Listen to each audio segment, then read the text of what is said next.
But this is my last presentation for today. And in this last presentation, I'd like to show you where my area of expertise is really, which is history of the Christian theology. And I'll show you what actually happened in Christian theology as far as priesthood of all believers, how it was destroyed, and how God hoped that we as a church restore it. And this is a fascinating story. All right, let's pray and we'll begin our final session. Thank you, Jesus, that we've felt your presence, we're feeling your presence here today. I pray that you will bless us as for the last time today we open the pages of history this time, and I just pray that you will show us where we find the truth. And I pray you bless us. I ask in Jesus' name. Amen. So by now you probably have discovered that I love Genesis 1 and 2. All right? This is really a special 2 chapters that are blueprint for all of us. They were a blueprint for Jewish nation, for Christian church, and Christian church has reproduced it very, very well.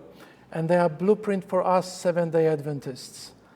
Then God said, allow us to do this, and let them allow them. We talked about this let us and let them, a couple of slides of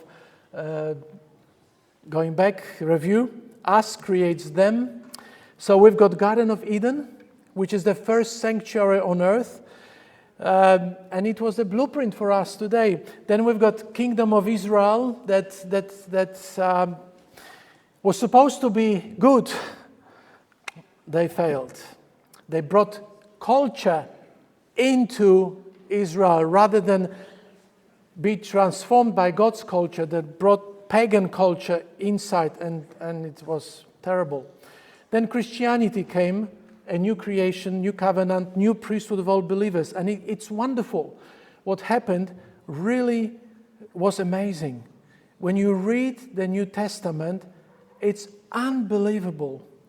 And mediation happened through spiritual gifts, as I explained. And Galatians 3:28 becomes the Magna Carta, the foundation text for the new creation church. Echad. They became Echad, and they grew like wildfire and proclaimed the gospel throughout the empire. But something happened. You know, so long the apostles lived, the truth was preached. So long the apostles were able to guide the church, everything was fine. But then by the end of first century, the apostles died. And church found itself in a situation without its original leaders. And by the middle of the 2nd century, the church is looking outside to find models how to function. It's as if they didn't read Apostle Paul or Peter. They looked into the culture. And a part of the culture that really helped them to explain Christianity, it's a wrong thing what happened, it was a Greek philosophy. By middle of the 2nd century, Christianity discovers Greek philosophy and falls in love with Greek philosophy. And Greek philosophers when we talk about Greek philosophy, this is Socrates, Plato, and Aristotle. This was the Hellenistic culture around Christianity, within which Christianity grew up and developed. And early Christianity, biblical Christianity, was thoroughly countercultural, but eventually they gave in. And they embraced some cultural thinking and cultural ideas that belong to the Hellenistic culture outside. And some of those ideas, some of those things, Greek society of the 1st century and 2nd century, which includes Roman Empire, there were basic divisions between people. Those who rule, who know, have ideas, versus those who don't. And philosophers were those who knew, okay? And men versus anybody else. Men were the rulers in the society. Women were not regarded much at all in society that Jesus was brought in. Okay, you can read amazing things what Jesus did as far as women are concerned, but it was basically men were ruling the world. So let me give you a couple of quotes. Plato said, "Do you then know of anything practiced by human beings in which the male sex is not superior to the female in all aspects?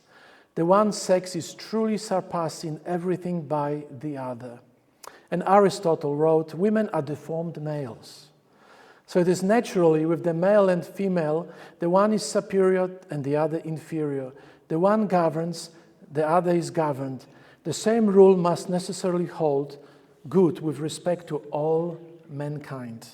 So here we have a culture where only men can be in positions, in teachers, or any women were just created or brought into life to produce children and be at home during that society. And same with Jewish culture. Jewish culture at that time was very much influenced by Hellenistic culture, and you would see that prayer I showed you in the previous presentation.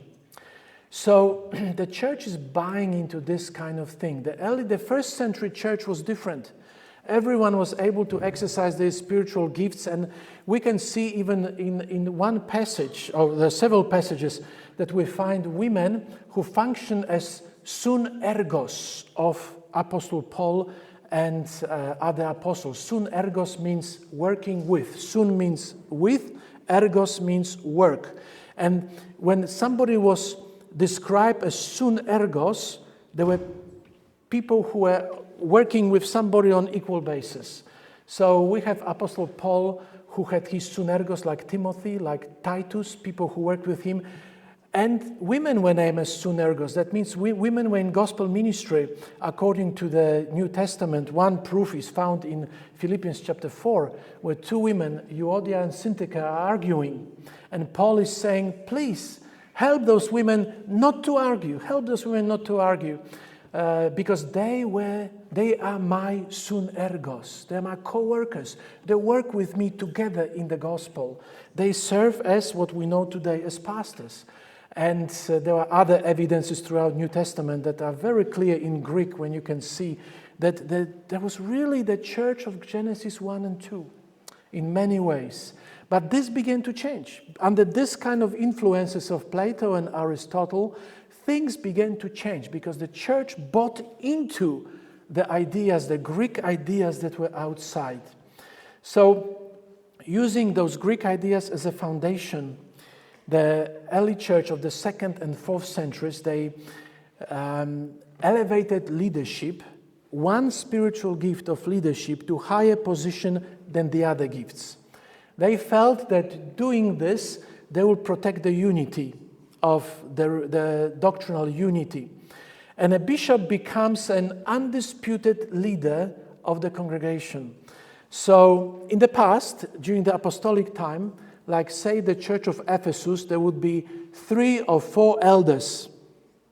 Okay? And they were equal to each other. They were together helping to proclaim the gospel, to help the church find their spiritual gifts. They were leaders. Okay? There's nothing wrong with having leaders in the church. Some people have gift of leadership. And eventually, one leader becomes more important. By the middle of the 2nd, 3rd century, we've got one bishop of Ephesus, one bishop of Antioch, one bishop of Alexandria, one bishop of Rome. You see, that's when it started happening, that one bishop became more important than others. By the late 2nd century, they also the Christian thinkers come up with idea of apostolic succession. That comes with gift of prophecy. What is apostolic succession? So apostolic succession is a belief within the Catholic Church that when you lay hands on a bishop, one bishop laying hands on another bishop, you pass on the gift of truth. So that bishop is able to distinguish the truth from error. And through ordination, laying on of hands, this is the special endowment is happening, passed on to other generations. And apostolic succession teaches this, that Peter and the other apostles, they laid hands on their successors, on those who succeeded them, and they passed on their authority. So within Catholic Church today, the bishop, like for example here in the city, you've got a bishop. There's probably a Catholic bishop who is over this area. He, it is believed in the Catholic Church, has the same authority as the apostles had. So this is passed on through the rite of laying on of hands, and together at the same time there's a special gift, charisma veritatis certum, that bishop receives, that he cannot lie. This is kind of a gift of prophecy, we could say. So every Catholic bishop has that. So now we've got bishops who rule over the church. And then comes a gentleman by the name Tertullian. And he is a very interesting person. I think this is the only one I'll mention to you today. But he's crucial. He changes everything through his teaching. The church adopts his teaching. He is a Christian apologet. What does it mean? He defends Christianity against attacks, against persecution, against attacks of those who are persecuting Christians. And he would like to say to people, don't persecute us. We're just normal people. Maybe we believe something differently, but we're normal people. We have everything that is like in your society. Don't persecute us. So he was defending Christianity. He wrote a lot, and he introduced few terms, few ideas into Christianity that were amazing. One of them was sacrament. He brings the word sacrament. Sacrament basically means that when you participate in the Lord's Supper, God's grace is given to you. And this is belief of the Catholic Church today as well. He introduces the word ordination into Christian vocabulary. Before the end of the 2nd century, this word was not in Christianity at all. So what was ordination? And I don't know how you call posvetitev. That's the English word is ordination. We talk a lot about ordination in our church. But there was a rite in pagan empire where you could elevate somebody to higher position, like an emperor would want somebody to be governor of Egypt, and he would say, I ordain you to be the governor of Egypt. So it's a pagan term. Ordination is a pagan term that came into Christianity. And Tertullian was the first one to marry the biblical laying on of hands with a pagan ritual of ordination. And that means everybody who is ordained is elevated to a higher position. He is responsible for that. Ordination term is not in the Bible.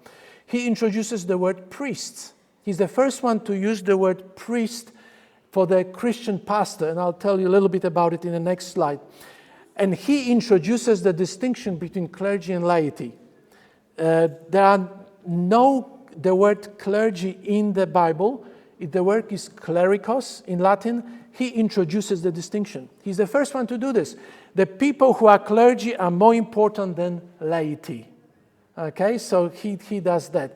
And this is one of his quotes where he introduces the distinction between clergy and laity. This proved to be a watershed. This was something that changed Christianity completely. Christianity went different direction. And ever since that time, we've had the distinction between pastors and everybody else. Ordained pastors and unordained church members. And they are in the church, in the Catholic Church, on a higher spiritual level than the rest of the membership. And they are stamped by a special seal of God, by the seal of ordination that cannot be removed. Once in Catholic Church, once ordained, you always ordain. You cannot lose your ordination. It's given to you for life. So this is the situation that already started happening by the beginning of the 3rd century. And then comes another person. And he was the one who developed the ideas of the previous one into a greater, they gave a theology of this. He talks about bishop as God's representative. Bishops come to church, he is representing God, and whatever he says, you have to listen to. He is the most important in the church. You have to be obedient unconditionally to the bishop because he speaks for God. And he develops this idea on the basis of the previous person writing, Tertullian, that bishop is a priest. So what happens here? In the Old Testament, we've had priests, right? Levites were priests. And when Jesus died on the cross, what happened in the temple? What happened in the temple? The curtain was... What did this mean? This meant that you can't have priesthood of elect group anymore. Everyone is a priest. The earthly sanctuary no longer exists on earth. Now we're going to have a heavenly sanctuary. But earthly sanctuary is that the services are no longer functioning as representing God. But Cyprian and others thought, they had such a good system. It was really good to have priests who would mediate between God and humanity. We need to bring it all back. And they bringing the Old Testament system into Christianity. And ever since then, Catholic bishops or Catholic priests are called priests, right? This is because they mediate between God and humanity. This is the replication of the Jewish priesthood. But what happened? You see what happened? The Lord's Supper, what we celebrate as Lord's Supper in the memory of what Jesus did, it actually becomes in Catholic Church a real sacrifice. The technical term for this is transubstantiation. So, building on Greek philosophy, because it's a philosophical term, that the wine and the bread, they've got some third substance behind them. And that substance behind them, upon the blessing of the Catholic priest, when you go to a Catholic church, you will see that they raise the cup and then they raise the bread. They pronounce blessing over the cup and over the bread of the host. It's called the host. And this becomes a real body and blood of Christ. You don't see it. You don't taste it. It tastes like bread and wine, but it becomes a real blood and body of Christ. And when it is broken in your teeth, when you drink it, you break the body of Christ.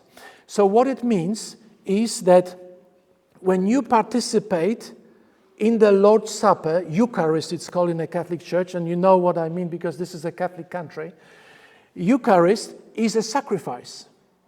Okay? So Eucharist, what Jesus did on the cross does not work for you unless you participate in the Eucharist.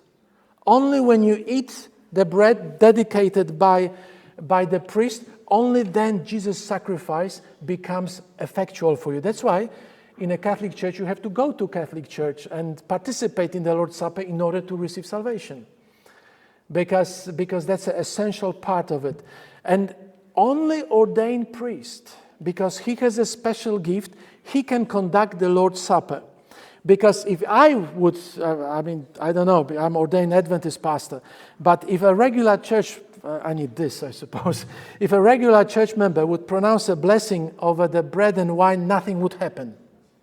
But when a priest pronounces the blessing, it changes.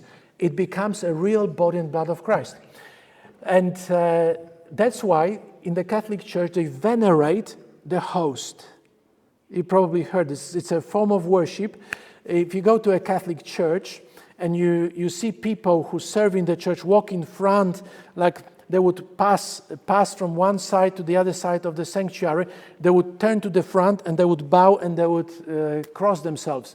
They're bowing to the body of Christ that is present in the church. And if you go to the church and see the red light in the front, the flickering red light somewhere on the right or left of the altar, that means that the body of Christ is in the box called tabernacle. It's somewhere behind and locked in for use in future Lord's Supper, future Eucharist. and you venerate the body because it's a real body of Christ. So this is what happened. And this eventually meant that bishop becomes the means of grace. Through bishop, you can actually, and his representatives, which are priests, you can receive God's grace. In order to receive God's grace, you have to go to church. You have to be you have to receive the rituals of the church. You have to be baptized. You have to be confirmed. You have to receive the Eucharist. And then there are other sacraments that you can participate in. Because that's how God sends his grace, through the ministry of the church. All of this means there is no direct access to God. So you see, priesthood of all believers teaches that we don't need priests. We don't need Levitical priests to go to God. We can, by faith, we can reach to God and God will hear us. I don't need to take Eucharist. I don't need the rituals. It's good to participate in the Lord's Supper because Jesus asked us to. It's good to be baptized, to follow the example of Jesus, but those things don't save us. In Catholic Church, they do. They are, when you participate in the baptism, when infants are baptized, you wash away the original sin. And I could talk a lot about this. But you cleanse the person from the sin of Adam in some way. So that person can enter heaven later on if they participate in the other rites of the church. So there are 7 sacraments in the church, and each one of them brings God's grace in some way. So in summary, Catholic ordination becomes the most important Catholic rite. Without ordination, you cannot possibly have a church. You have to have ordained ministry in order to have church. If you don't have priests, you cannot have salvation.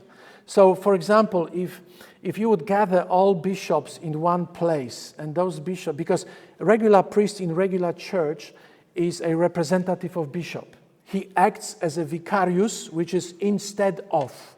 Okay, so every priest is a representative of the bishop. So each region in the world has to have a bishop, and then he has representatives in the individual parishes, and those are the priests. And they act in the name, through their ordination, they act in the name of the bishop. If you take out all of the Catholic priests and bishops, you have no access to salvation. It ceases. Because that's how you receive God's grace. Through ordination, through the rite of ordination, the priest becomes a channel of God's grace. You know, I grew up in a Catholic country in Poland. When I was growing up, I went to public school because there were no Adventist schools in Poland when I was growing up. All of my kids were all Catholics, even though it was a communist country. And it was quite strongly communist country.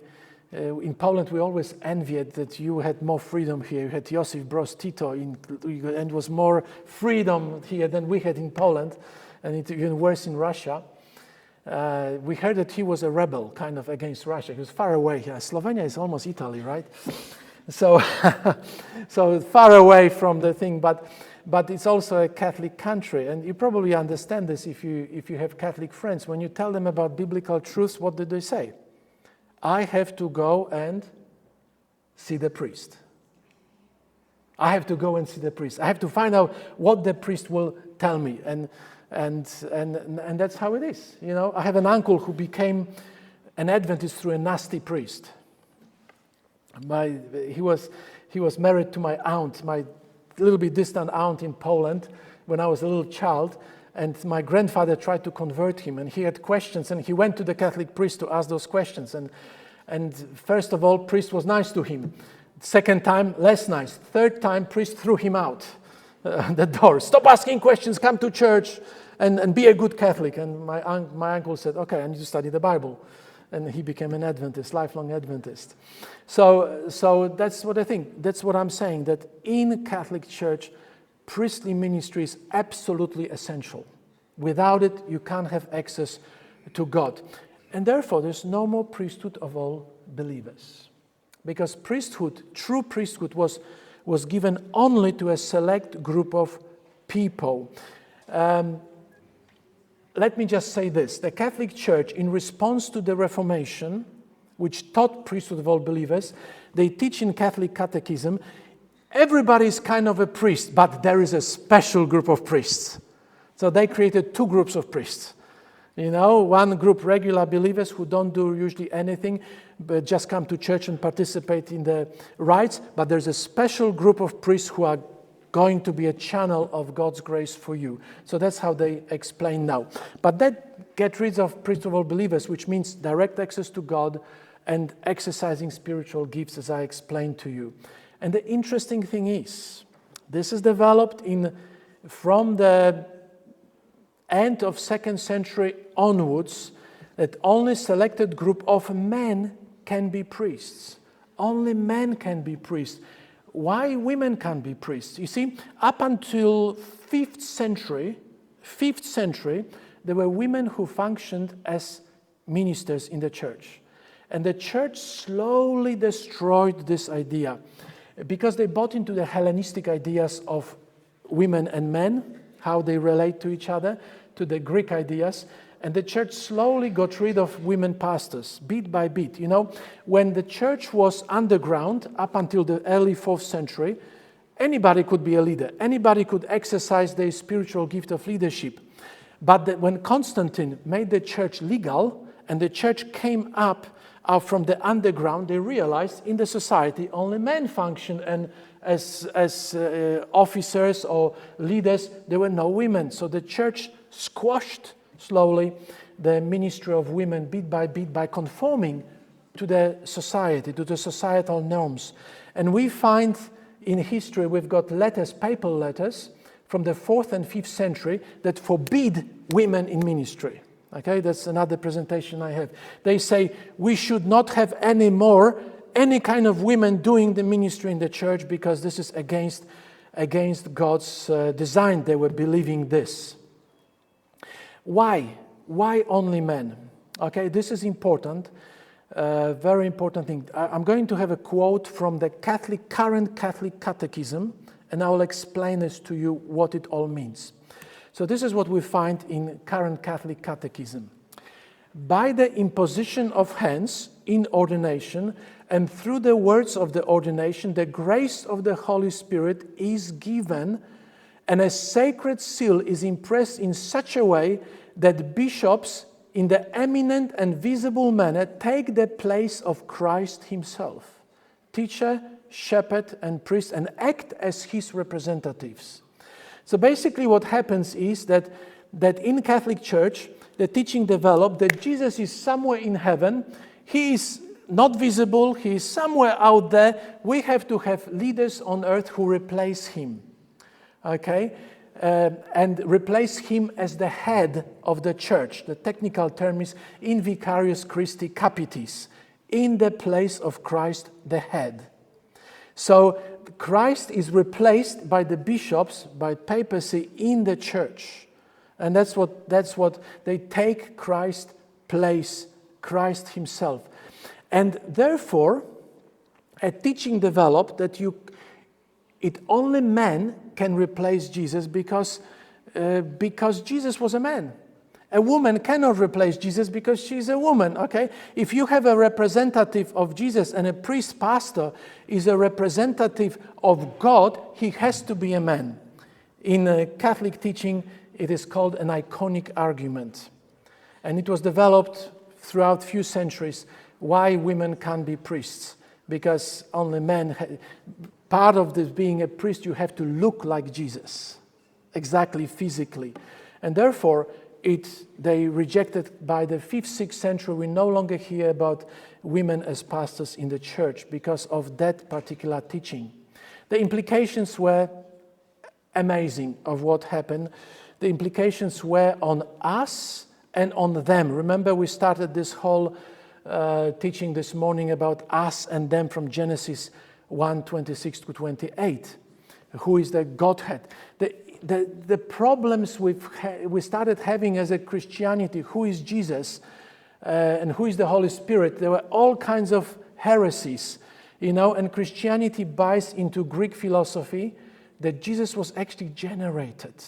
And today in great Christian creeds, we find the teaching that Jesus was generated in some part of eternity, some eternal past. He was generated from the Father, and this generation continues. Jesus is generated. And Holy Spirit proceeds from the Father and Jesus, depending on the Christian tradition. But anyway, so Christians have been argued who is Jesus to this day,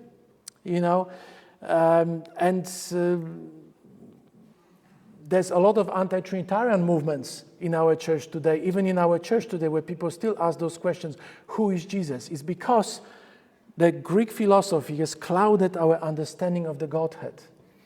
And Ellen White simply says there's heavenly trio, they are one God, heavenly trio, God the Father, God the Son, God the Holy Spirit. But as Christians, Greek philosophy just messed up Christianity terribly to this day.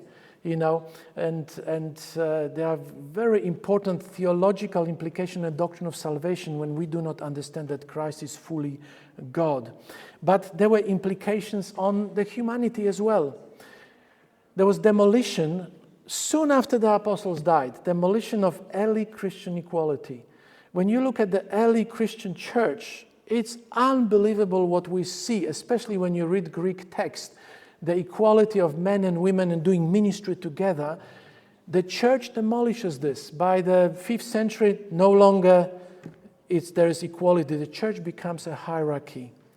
That some people are more important than others. Being ordained bishop, ordained pastor is more important than regular church member. And it was a great tragedy that this actually happened, because in my opinion, this led the church to apostasy, moving away from the biblical teaching. So throughout most Christian history, we've got this teaching of God having some kind of authority over Christ. And believe it or not, but what you see on the left, there's still a life within the Adventist church. There are some groups, some highly prominent groups that actually teach that God had ultimate authority over Jesus from eternity past. And this is absolutely not true. But also men have authority over women. And this is a denial of the biblical teaching biblical teaching of Genesis 1 and 2, and denial of priesthood of all believers. So, in conclusion of this, and I could spend a whole semester on this, but in conclusion, I can say that what happened in Christian church was a fulfillment of the prophecy from Daniel 8, verses 11 to 12.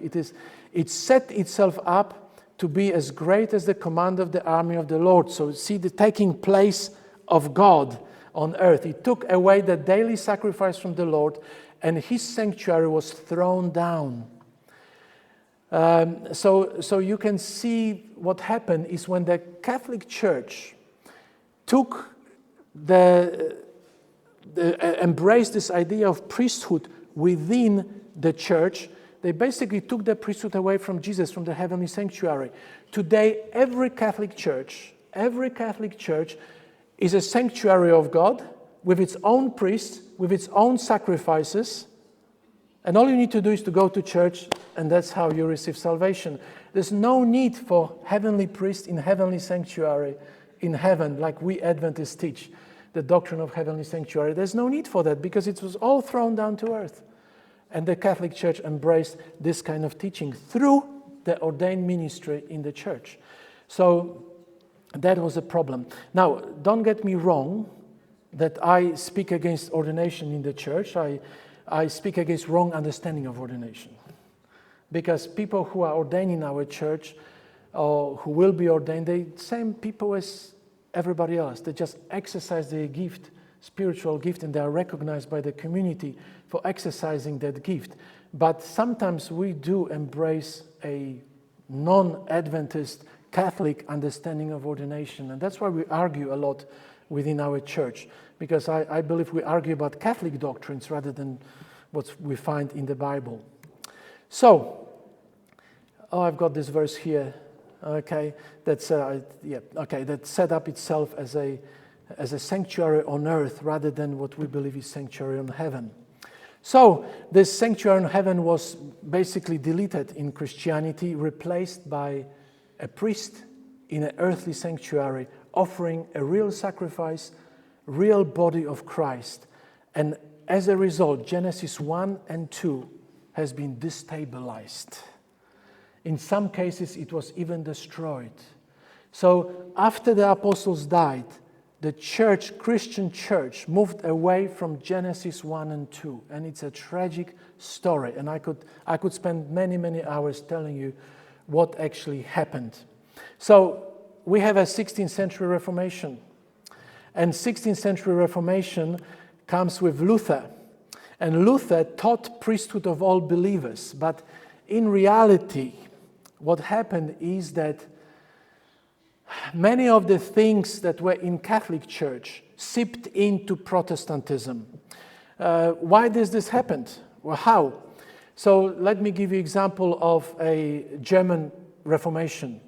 So Germany was divided into provinces, different provinces. Each province had a prince who was responsible to the emperor, but half of the princes became Protestants and half of the princes stayed Catholic, and Germany was divided between two religions. But what interesting happened in the Protestant provinces, when the prince decided to embrace Protestant Reformation, he declared that everybody within my territory is now Protestant. So one Sunday, people come to church, and it's a Catholic church. The next Sunday, they come to church, it's a Protestant church. No Bible studies, no teaching the differences between Protestant understanding of the church and Catholic understanding of the church. And as a result, Luther challenged only some of the aspects of Catholicism, and some aspects stayed on, and Reformation was not finished. And he did teach priesthood of all believers, but he only meant by this that we can access God directly. We don't need church. He wrote in 1520, 3 years after the Reformation began, he wrote a little booklet called The Babylonian Captivity of the Church. And in that booklet, he argued that we do not need priests and sacraments to get to God. We can pray because we're saved by grace through faith, and we don't need to go to church. We can have salvation from God directly. And that's where he stopped. He didn't teach about spiritual gifts. He didn't teach about offering our bodies as sacrifices, what I presented to you in a last presentation. Everything was neglected, including limiting some spiritual gifts to men only. And as a result, I like to say in my classes that Luther taught the priesthood of all men, but not of all believers. So we could say a little bit more about this, but I know the time is pushing us. Last segment of my presentation. The early Adventists and view on priesthood of all believers. I could say that when I read the Review and Herald, or Advent Review and Sabbath Herald, I've read every single issue from the beginning, or look through, not every single article, but look through every single issue and there were weekly issues. They were issued all the time, from early 1850s to about 1890s. And I can only say one word.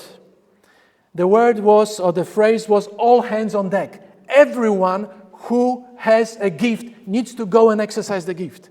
It was an urgency. Jesus is coming, and he's coming soon. We need every worker to be on the deck. And the principal principal Bible verse for us was the Revelation chapter 14 and verse 16. Then I saw another angel flying in mid-air, and he had the eternal gospel to proclaim to those who live on the earth, to every nation, tribe, language, and people. And he said in a loud voice, "Fear God and give him glory, because the hour of judgment has come. Worship him who made the heavens, the earth, the sea, and the springs of water." What this angel is talking about? He's talking about Genesis 1 and 2. The Revelation 14, the Magna Carta of our movement, is a call to go back to Genesis 1 and 2.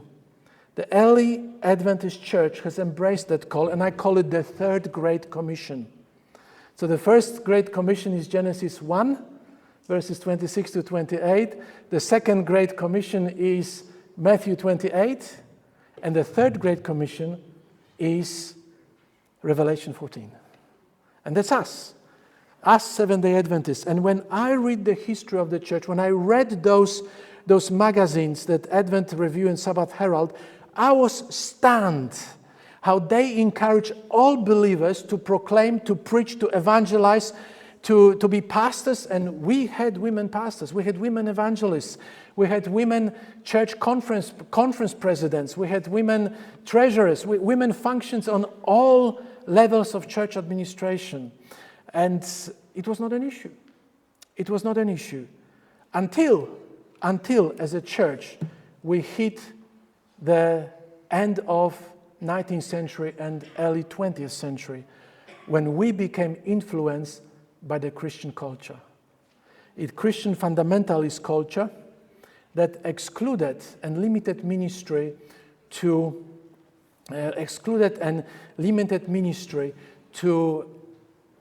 only men. And they bought into the philosophical ideas of Catholic Church in the past. So Adventism became influenced by those ideas. But I'd like to leave you with a couple of quotes. This is another long story here. This is what Ellen White writes in Review and Herald, December 2, 1890. The secret of our success in the work of God will be found in the harmonious working of our people. Every member of the body of Christ must act his part or her part in the cause of God according to the ability that God has given them. She's clearly here stating the fact, what I presented to you in the last presentation, that priesthood of all believers means that we all get the gifts. And some of us, regardless of whether we're men or women, we get the gift of leadership.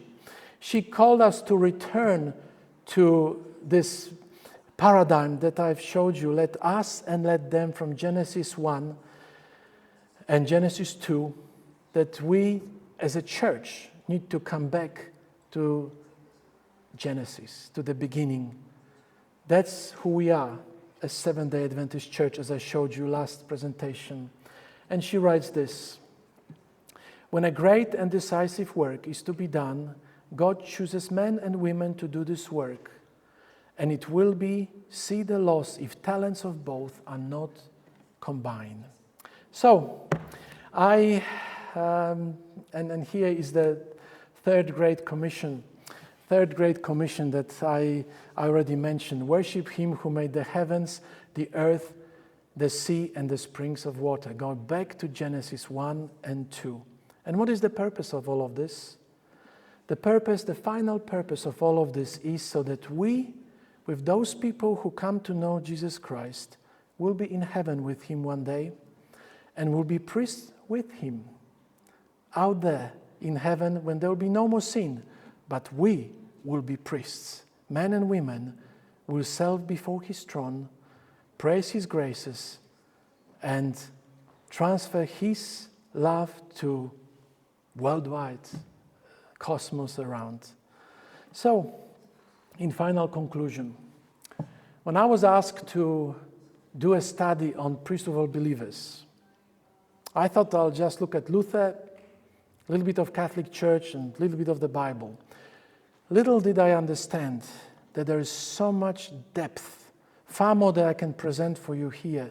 There are other aspects that I did not have the time to. There's so much depth in this topic of priesthood of all believers. And eventually I was forced to go to Genesis 1 and 2 and see how it develops throughout the Christian history until Jesus comes again and takes us home, and he restores the true priesthood of all believers when we'll be in heaven. So my encouragement for you in Slovenia is serve God, recognize spiritual gifts in each other, and sacrifice yourself for his service. and do not quench those who have gifts that from a cultural perspective you may think they shouldn't. Bless them and send them into ministry as God would want them to do.